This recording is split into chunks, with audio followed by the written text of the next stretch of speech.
flames at, dude?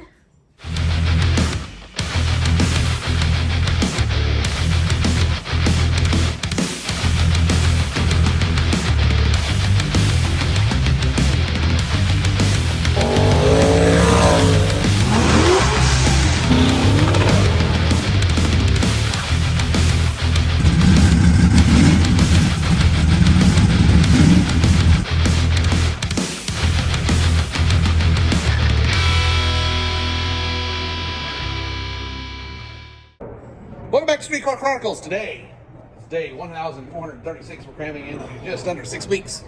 Working back on the S9 right there. Stopped by this morning to see our buddy Michael Hollis.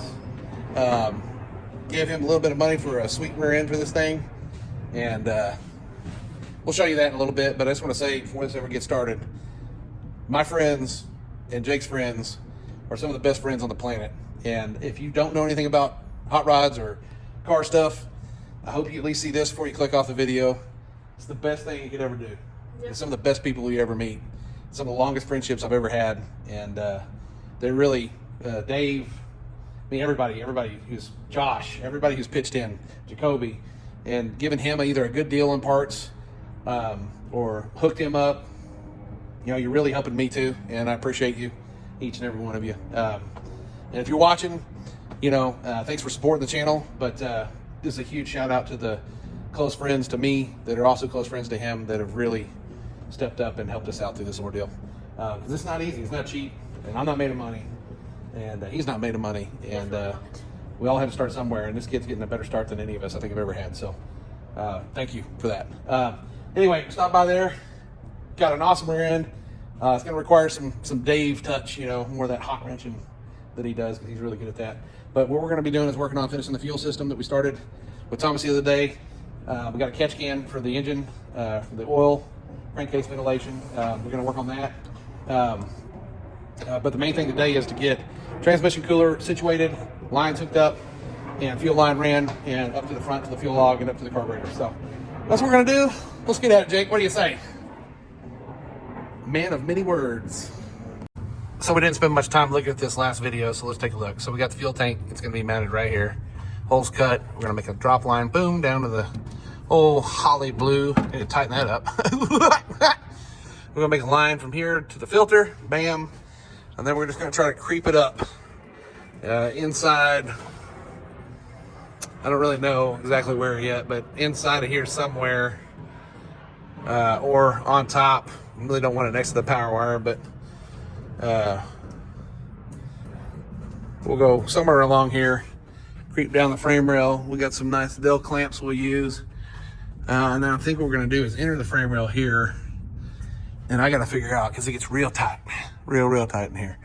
The starter, the header, everything is right in here, so there's no safely getting around here. So we may have to come through.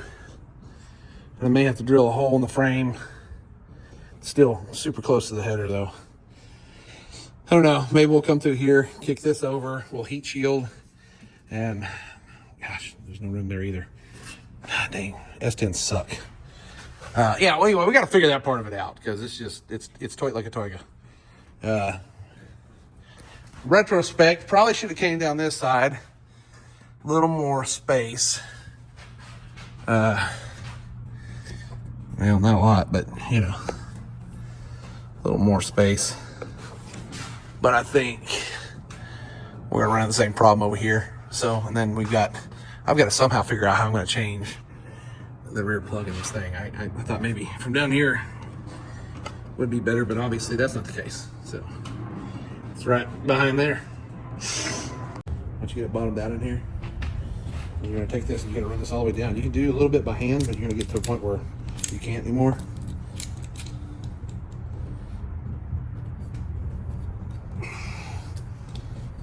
I got a pretty good death grip and it's getting tough.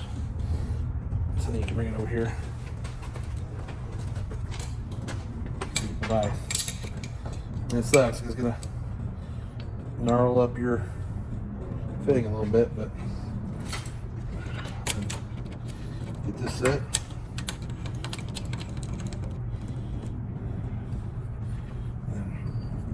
work it around. Sometimes you gotta watch that tape line, make sure it doesn't push out. Is it pushing out? It's staying locked in.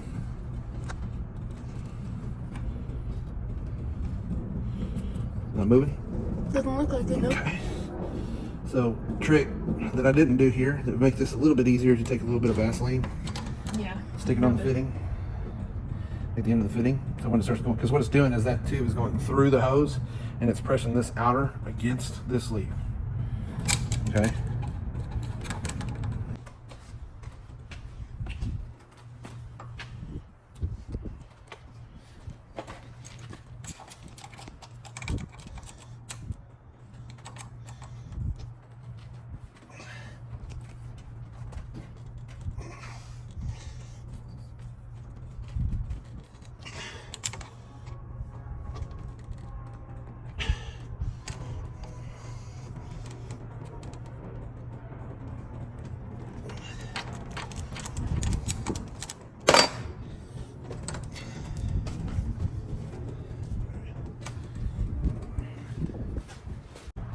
Then what you're gonna do, you come here and you kind of see. We need to give ourselves a little bit of leeway, but not a lot. So that's pretty good because it's gonna come back and then drain to here, right? It siphons it down to the pump. You don't ever want the pump above where the fuel level is because this is not a scavenge pump. So if you don't have fuel running to it, you won't pick it up and it'll burn the pump up. All right, so we're gonna measure. I think we need to double check. Well, I need to lower it down and maybe go ahead and double check the bolt holes and drill them. Let's go ahead and put bolts so that this is stationary so we get an accurate assessment. But we'll come in here, we'll mark forward of this with tape, and we'll cut through the middle of the tape. Because you don't want at the end of it to get frayed like this. If you can get away without doing that, it's great because that's really hard to get inside that fitting.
We got the fuel system done.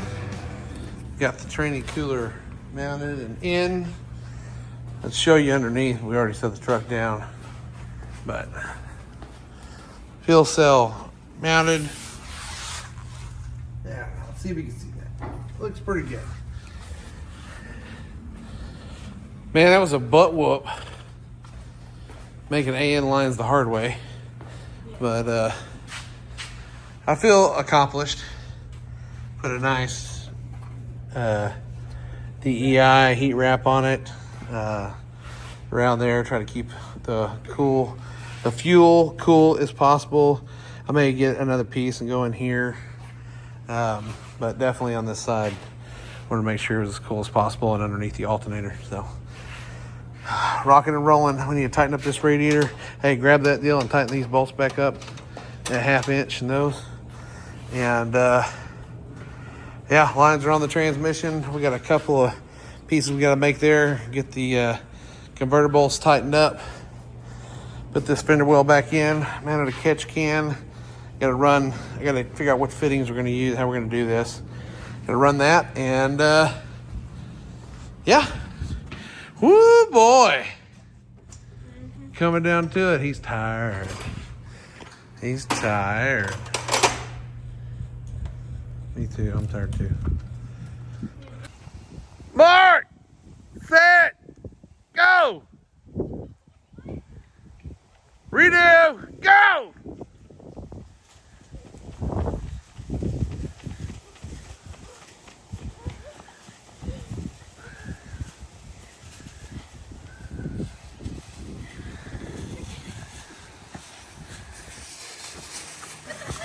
What the heck?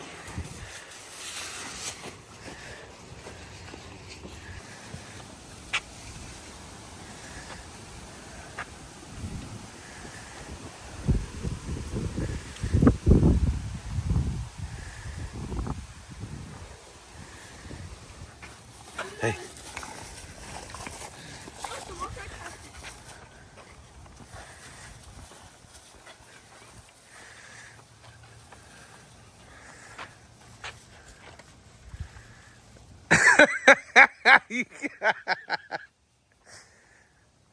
You guys keep walking right past it. It's hilarious.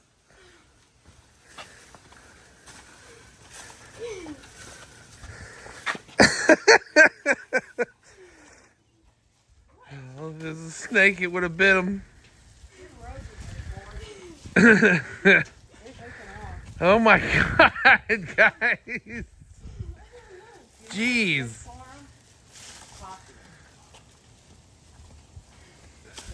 Oh! Here's the rear end that we picked up from Michael Hollis. It is quite beefy.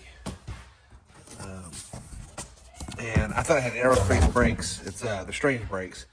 Need to resurface the rotors and clean everything up, but I mean, that should work out pretty nice. But huge shout out to Michael Hollis. This is gonna be perfect for Jake's truck. And you're probably wondering what that is. That is the best 1990 had to offer. I picked this up from our buddy Matthew Vaudrin from Rum Builder. Also got this from him, and you're like, man, dude, what's going on? It's a lot of Fords. And I get it. I just couldn't let this go to like a scrapper or something because he wasn't going to use it. So we bought this from him a while back. We went and checked out some of his stuff. He does like some off-road rally stuff. It's pretty cool. And then if you would go over and subscribe to his channel, he does some good stuff. They have a lot of fun over there, him and his wife. But this car was going to be another rally car. So he ended up 5-lug swapping it. It's got SN95 front suspension. It's got SN95 8.8 rear end. Does have motor in it, 302 AOD.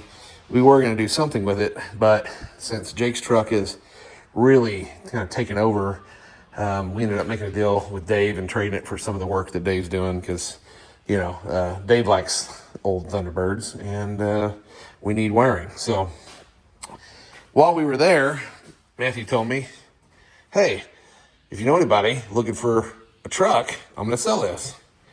And I was like, how much you want for it? And he told me a price, and I was like, gotta have it.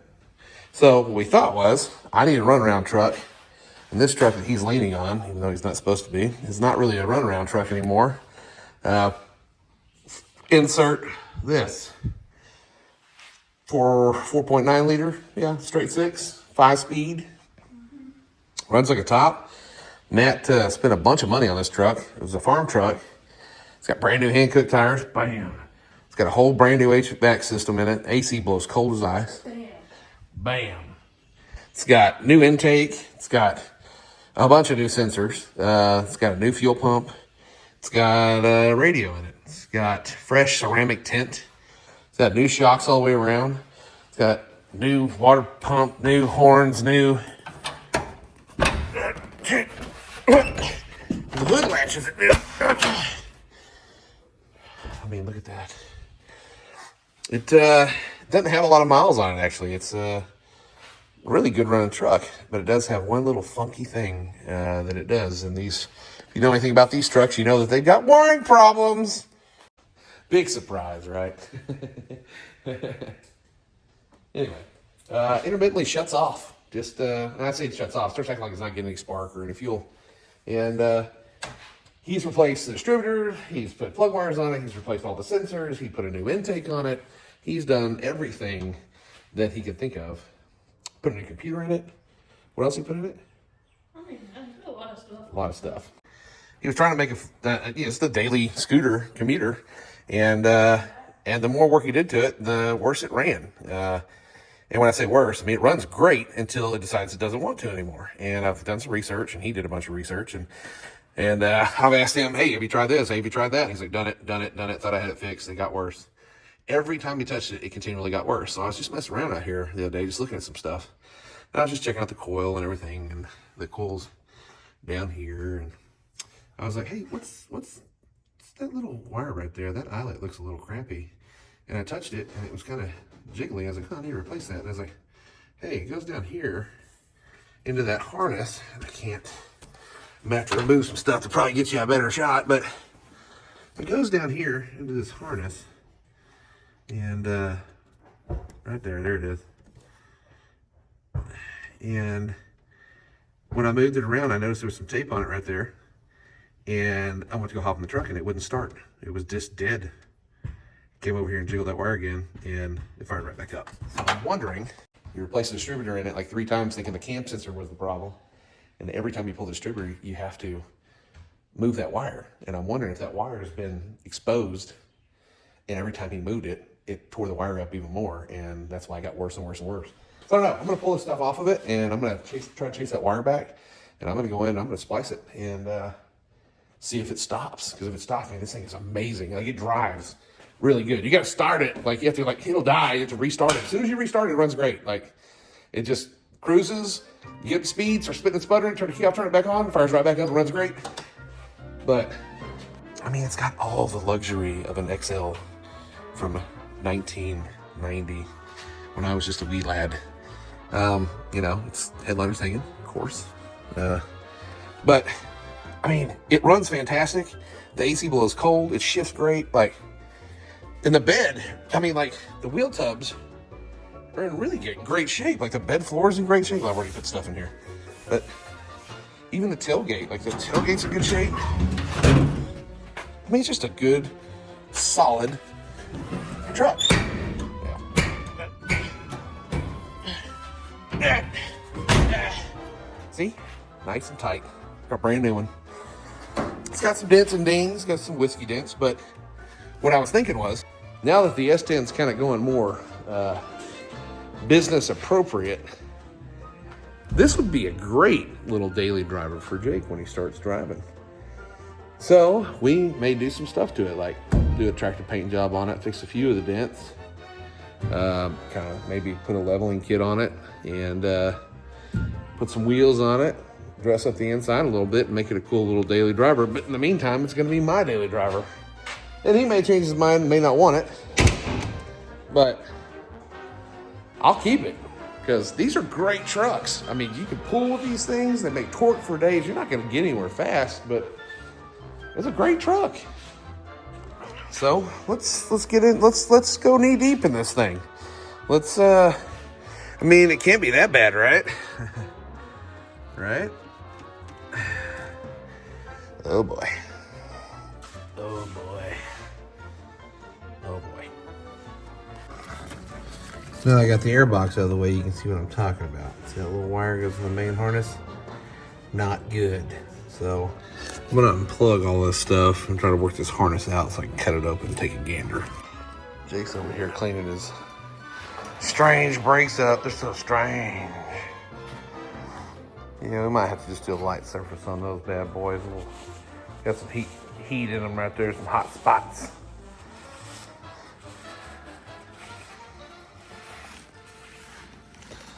So, I've chased the wire back into the harness, and the wire is exposed all the way inside of there. I've got now, I was going to pull the whole harness out, but I didn't want to break all the connectors, but it looks like this thing's going to have to come out. I'm going to have to chase this back to where the wire is not exposed. Good God almighty. All right, so I didn't really film much, but I pulled the whole harness out, chased that wire into the harness, and it was just bare wire coiled up in the harness all the way back to a certain point. It just stopped. And it was all in the factory harness, so that was there from the factory. I'm not really sure what the hell, but they had like aluminum, wrapped around the harness. So I rewrapped the aluminum and I pulled, and I looked at the wire and I was like, well, it's aluminum wire going to copper, but they did that from the factory too. But I looked at this thing and I'm like, well, I mean, it's all frayed. So I spliced back the wire, put a new end on it, stuck it on the coil. Usually it'll sit here and idle, so we'll find out when I try to drive it down the road. Sometimes it'll sit here and try to load up. So far, so good. That would be awesome if that was the issue, because it runs fantastic. Yep. Pump's on.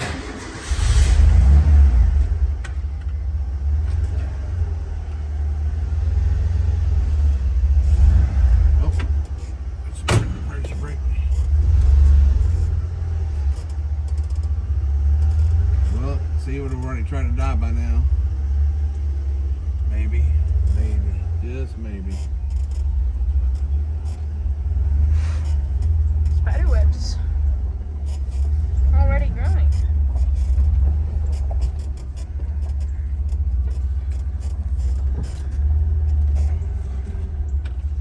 It feels like it runs better. Like it's not trying to find.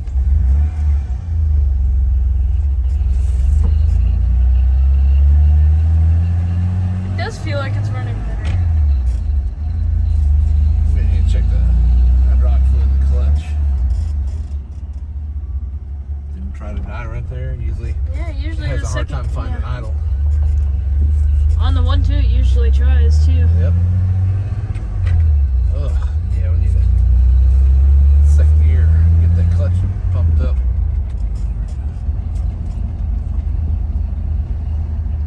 So far, so good.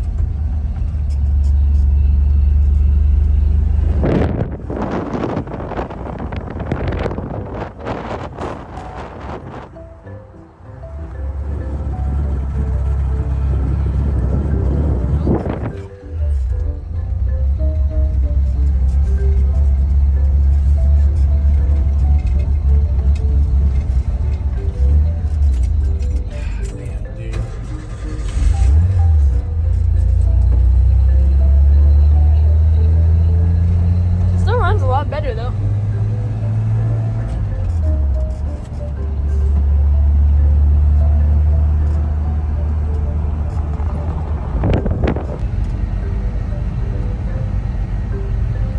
Well, problem is still yet to be solved.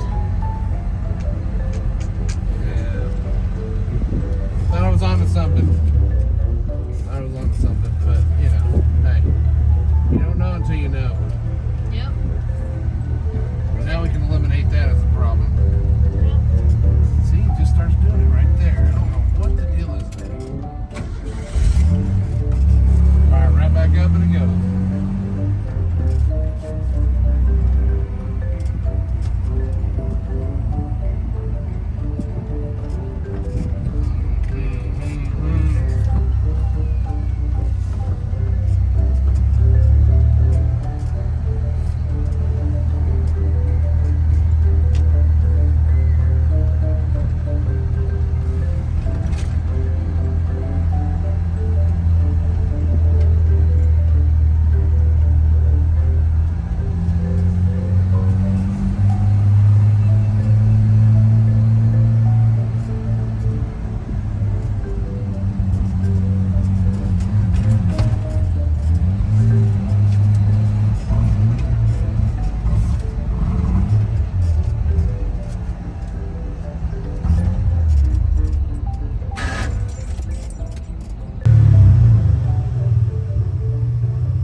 that, dude.